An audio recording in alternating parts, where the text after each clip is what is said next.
So this area here has a lot of weeds, this crabgrass that's growing kind of everywhere. I had put mulch here, but it keeps over. So as you can see, I have removed all the potted plants, and then I had to pull out all that crabgrass or Bermuda grass that keeps going past the mulch. But however, the mulch is keeping it from going through, because I haven't weeded that area in about a year because of all the plants being there. So after I pulled out the weeds, and that had extended all the way to under my apricot tree, and all this area here, and especially this area here where I had just a light layer of newspapers. So I put some cardboard down, making sure they overlap, and I'm going to heavily mulch this area because I have a huge pile of mulch right over there. A huge pile, and it goes up there.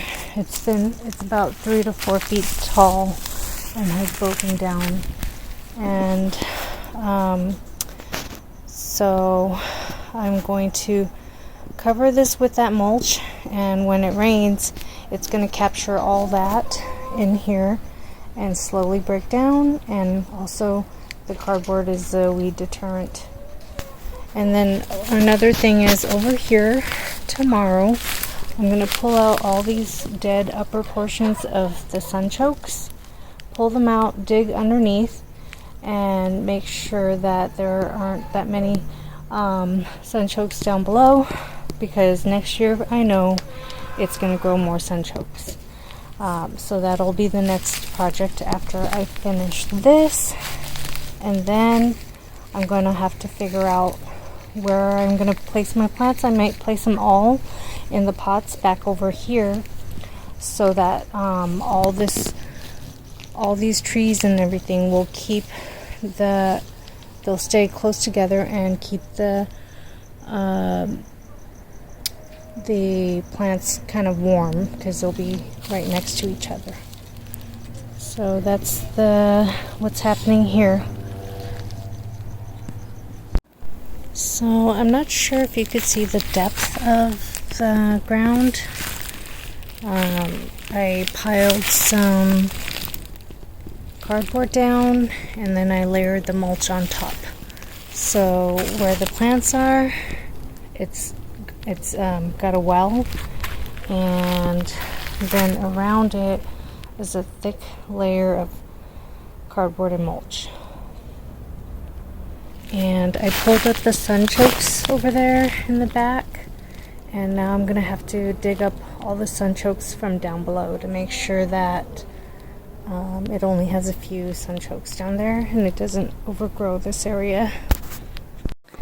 So here is the area that I pulled out the sunchokes, and it's cleared out. I put down a layer of cardboard, and in May, late May, we had got a truckload of mulch that the tree trimmers had fresh trimmings, and we just piled it on here, and it's like it was a 3 or 4 foot tall pile that it's going up this inside our trellis. And this morning I was moving over buckets and buckets of mulch over here. So it looks pretty tall over here, but what's going to happen is over time it's going to compress down, it's going to decay, and it's going to not take much space at all. And I'm going to keep moving that pile over to this end, which is by a wall. And actually the soil that was under there had used to have mulch as well, and it was mulched so well with cardboard and everything, there were hardly any crabgrass or Bermuda grass growing through there, and it looked really good. It was really loose, dark soil. So I moved some of those out to kind of place them around my plants, and then I moved the mulch over to this area. So when it rains and it's kind of shaded over here, it's going to stay moist longer, so it's going to decay quicker, and it's going to make me a whole lot of soil. And same here, this path had a lot of crabgrass over here. Over there wasn't. So over here there was a lot of crabgrass in between my citrus plants and my amaranth and another citrus plant. So I put some cardboard down this walking path here, and that walking path, and this walking path. I put cardboard down, and then I put some mulch over top, so it's gonna hopefully keep the weeds from getting out of hand. And I raked some of the mulch over to this walking path, kind of moving everything around, kind of keeping the Bermuda grass at bay. And then in the fall, since I have a lot of visible space, I'm going to transplant my fruit trees. One is going to go in here because it's pretty bare here. And let's see, I might place one right here. As you can see, it's going to be near this little society garlic, some flowers, that Asian pear, and this kaffir lime leaf tree. And then that's my feijoa, and behind that is my apricot, and that there is, I forget what it is. Oh, it's my Bartlett pear. So, and then I placed mulch around that apricot tree, kind of piled it, but like I said, it's very loose, very airy, so I'm gonna add more mulch as it starts to go down.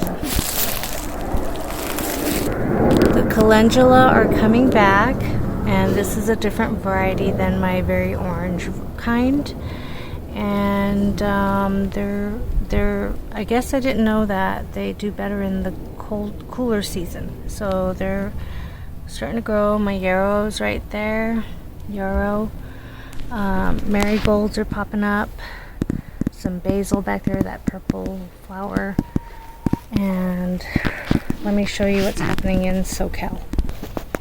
I just watered this garden bed this morning, and I watered it around 7 a.m.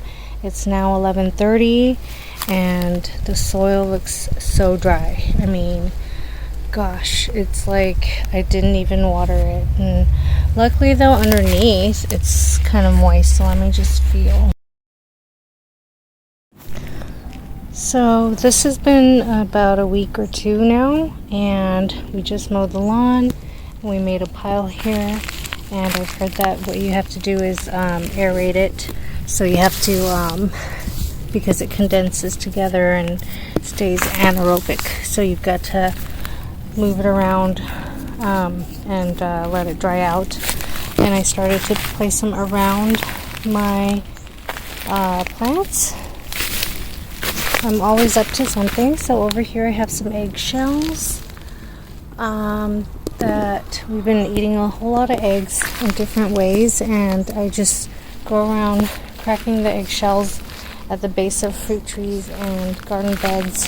And that used to be a pile of weeds, and I threw them into the coop and I let them dry out as the birds poop on it. And you know, it's all dried out, so it's not going to grow roots. It's not going to grow roots, and so I'm just going to let it break down in place, or I can move the whole pile over to another section. But right now it's kind of sitting there and mulching the ground and kind of keeping the crabgrass from growing across that area. And so here's more grass that I put around my garden beds, or my areas where I already have things planted. So I'm just kind of putting mulch around it and helping it stay kind of warm and protected. And what I've done now that I've moved a lot of the mulch over and hilled it, as you can see, there are some pots that are higher than the areas where I was already growing some things. So I moved all the potted trees, fruit trees, back here. There are actually a few more on the other side. There are some mandarins that I don't want the bees pollinating the flowers, cross-pollinating them, because then that'll cause the mandarins to have seeds in them. So there are 2 mandarins that I bought, and I'm going to keep them separate from each other. Right now they're together, but they don't have any blooms. I might take them over here until I start seeing little blossoms, because I don't believe they're in season right now. Their season's over. But I'm just kind of keeping them over there. The reason why I moved all the mulch over here is because it's going to rain pretty soon. I want this mulch stuff to break down. I want it to be around my garden beds here, around this whole area right here, and kind of keep it protected, keep the roots warm. As it breaks down, it's going to absorb water and stuff like that.